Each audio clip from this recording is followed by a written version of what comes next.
बेश्वर विद्या मंदिर सौंदड़ी के इस आशीर्वाद एवं अभिनंदन समारोह में मंचास्थ युवा ओजस्वी तेजस्वी वक्ता आदरणीय अनंत राम जी खिलेरी, जिलाध्यक्ष भारतीय जनता पार्टी,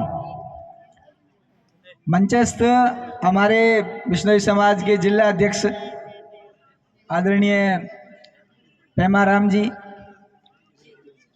मंचस्थ चार विद्वान असिस्टेंट प्रोफेसर जो आपकी प्रेरणा के स्रोत है। बहुत अच्छा वेतन होता है असिस्टेंट प्रोफेसर का, कोई 3-4 लाख 5 लाख ऐसे मासिक वेतन होता है। धीरे धीरे बहुत अच्छा वेतन होता है, अच्छी पोस्ट। मंच पर विराजमान आदरणीय सरपंच साहब भारमल जी, भारतीय किसान संघ के जिला अध्यक्ष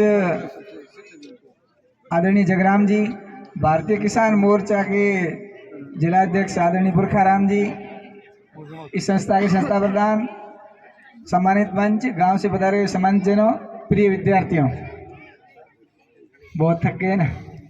ये कार्यक्रम आपका था, आपके लिए था, है ना। लोकतंत्र किसका है? जनता का, जनता के लिए और जनता के द्वारा।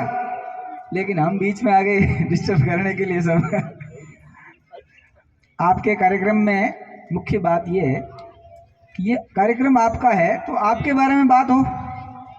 आप कौन है, आप क्या है, आपको क्या करना है।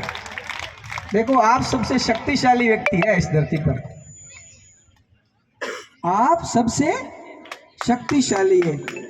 अब कैसे है? आपने हनुमान जी का नाम सुना, बहुत शक्तिशाली थे, सूर्य तक छलांग लगा देते थे। लेकिन एक बार क्या हुआ, उस सीता माता की खोज में जैसे ही वानर सेना गई और जाकर के समुद्र के किनारे बैठ गई, समुद्र को पार कौन करेगा, बहुत लंबा समुद्र है, कैसे पार करेंगे। तब जामवंत ने हनुमान को कहा, हनुमान भी गर्दन नीचे के बैठे थे, वे कौन पार करेगा पता नहीं।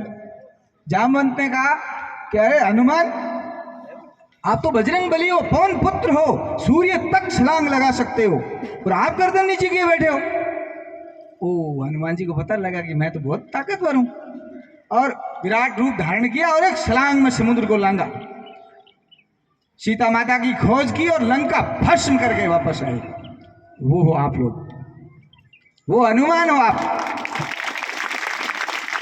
लेकिन क्या मामला है, जामवंत बुलाए गए थे आज इतने सारे, ताकि आपको बताए कि आप कौन हो। इन सब लोगों ने बताया ना कि आप कौन है, इसलिए बुलाए गए थे। बाकी कार्यक्रम आपका था, आपके लिए था, आपके द्वारा था। लेकिन बीच में थोड़े थोड़े जामवंत बुलाए गए, उन्होंने आपको प्रेरित किया कि आप हनुमान हो और आप समुद्र लांघ सकते हो। ये वैज्ञानिक तथ्यों द्वारा प्रमाणित है कि ये जो आयु है, टीन एज है, 13 से 19 वर्ष तक की आयु, ये शक्तिशाली आयु है, संघर्षों की आयु है, तूफानों की आयु है। मतलब हनुमान, आप में सामर्थ्य है, आप बहुत कुछ कर सकते हैं।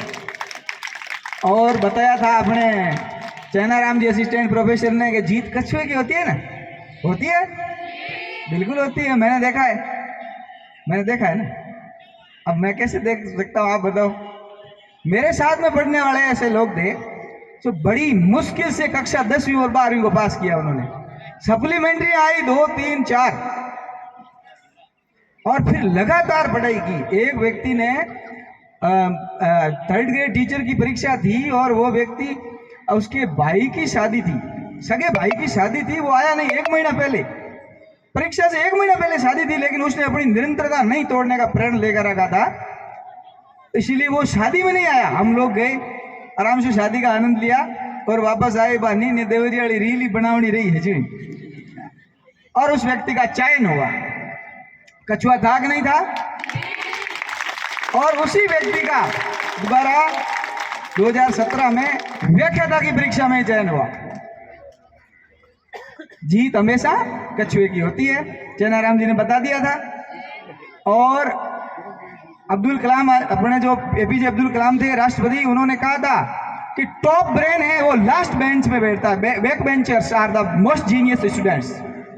सबसे पीछे वाली बेंच पर बैठते हैं वो सबसे इंटेलिजेंट। तो आप लोग, और गीता में कहा गया है, गीता में कहा गया है अयोग्य पुरुषो नास्ति योजक दुर्लभ है। कोई पुरुष अयोग्य नहीं है, उसको उचित कार्य में लगाने वाला योजक व्यक्ति नहीं है, वो दुर्लभ है। उसको काम लगाने वाला व्यक्ति दुर्लभ है, बाकी व्यक्ति कोई भी पुरुष अयोग्य नहीं है। तो आप सभी सक्षम हैं, योग्य है। आपको कैसे काम करना है उसमें मैं एक छोटी सी कहानी के साथ मेरी बात खत्म कर दूंगा। लास्ट कहानी इस प्रकार है, एक मंदिर था, वहां पर मंदिर निर्माण का कार्य चल रहा था, पत्थर तोड़े जा रहे थे, मजदूर पत्थर तोड़ रहे थे। पत्थर तोड़ने में जोर पड़ता है और जोरदार का जोर पड़ता है, सभी को बराबर जोर पड़ता है। ऐसा तो है नहीं कोई एक जना धीरे से लगाएगा टूट जाएगा और एक जना जोर से मारेगा टूट, ऐसा तो कुछ नहीं ना। सभी मजदूर काम कर रहे थे, बहुत कुछ लोग परेशान भी थे। कोई निकम्मे व्यक्ति ने सोचा इनसे पूछ लेता हूँ कि क्या कर रहे हैं। एक मजदूर काम कर रहा था, पसीने से तर-बतर, बहुत परेशान, पत्थर तोड़ रहा था। उससे जाकर पूछा, भाई साहब क्या कर रहे हो? उसने जवाब दिया, सिर फोड़ रहा हूं। तेरे फोड़ना, आजा। आगे गया तो आगे जाने पर एक और मजदूर काम कर रहा था, उससे पूछा, भाई साहब क्या कर रहे हो?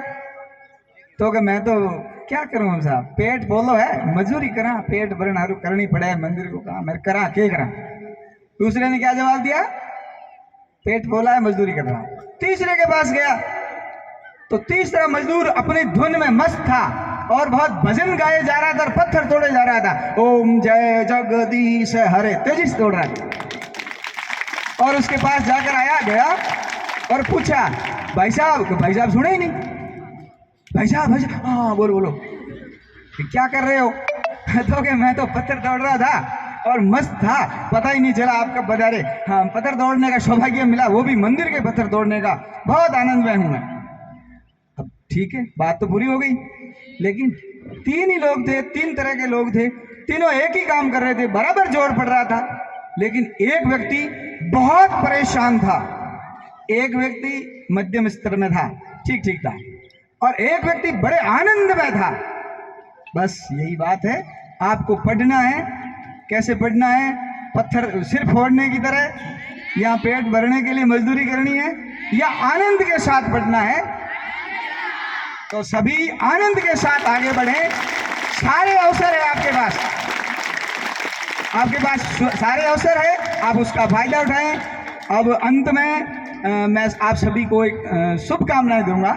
आप सभी अपने जीवन के जिस क्षेत्र में भी जाएं, सफलता का श्रेष्ठतम स्तर आप छुएं, सफलता की पराकाष्ठा आप प्राप्त करें।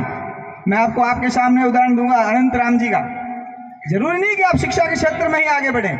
आप प्रचारक थे पहले राष्ट्रीय स्वयंसेवक संघ के, तो लेक्चर की परीक्षा आपने फॉर्म भरा था, दे नहीं पाए थे क्योंकि उधर मस्त थे, लेकिन बहुत इंटेलिजेंट थे, नहीं दे पाए, परीक्षा नहीं दी, कोई बात नहीं।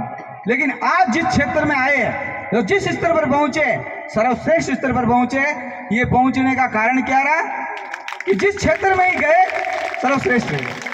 केवल ये जरूरी नहीं कि शिक्षा के क्षेत्र में ही सर्वश्रेष्ठ हैं।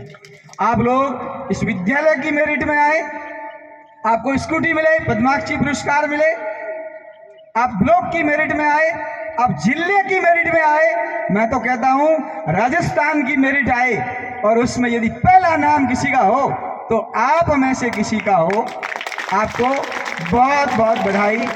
और अंतिम बात यह है कि आप लोग इस क्षेत्र में जो कमी रह गई है उसकी पूर्ति करें। जो असिस्टेंट प्रोफेसर सामने विराजमान है, अब आप लोग अपने जीवन में IAS बने, SDM बने, RAS बने, ये काम आप पूर्ण करें। आपको पुनश्च बहुत बहुत बधाई, शुभकामनाएं।